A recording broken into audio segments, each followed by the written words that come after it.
அனைவருக்கும் வணக்கம். நான் சஜினிஷா பிரியன் பேசுகிறேன். நடிகர்கள் அரசியலில் ஈடுபடுவது ஏற்புடையதா என்றால், தற்போதைய காலத்தில் அது ஏற்புடையதே அல்ல என்றே நாம் சொல்லலாம். நிஜத்தில் அதுதான் உண்மையும் கூட. அரசியலில் ஈடுபடுவதற்கு ஒரு மிகப்பெரிய ஒரு பணி தேவைப்படுகிறது. அதாவது களப்பணி தேவைப்படுகிறது என்றே சொல்லலாம். அது மக்களோடு நடைப்பயணம் புரிந்து, மக்களோடு ஒன்றாக உறங்கி, மக்களோட சிந்தனை தளத்தில் மிகப்பெரிய அதிர்வுகளை ஏற்படுத்தி, ஒரு ஒரு களப்பணி செய்து முடிப்பதற்கு கிட்டத்தட்ட 40 ஆண்டு காலம் தேவைப்படுகிறது. இந்த களப்பணி என்பது மக்களின் வாழ்வாதாரத்தை புரிந்து கொள்வதற்கு, இயற்கையின் சுற்றுச்சூழலை புரிந்து கொள்வதற்கு, மக்களின் அடிப்படை பிரச்சனையை தெரிந்து கொள்வதற்கு, பூகோள ரீதியாக ஒருவரை புரிந்து கொண்டு அதன் வழியாக பயணித்து ஒருவரின் உளவியலை தெரிந்து கொள்வது.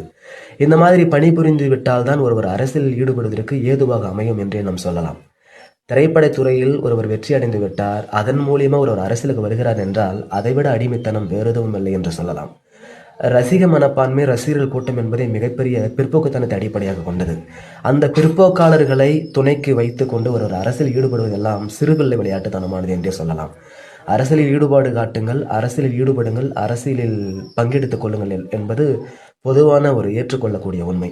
ஆனால் நேரடி அரசியலில் நான் ஒரு முதலமைச்சராக தான் போட்டி விடுவேன் என்பது மிகப்பெரிய பிற்போக்குத்தனமான மனநோய் என்றே நாம் கருதலாம். அரசியல் என்பது விளையாட்டுத்தனமானதல்ல.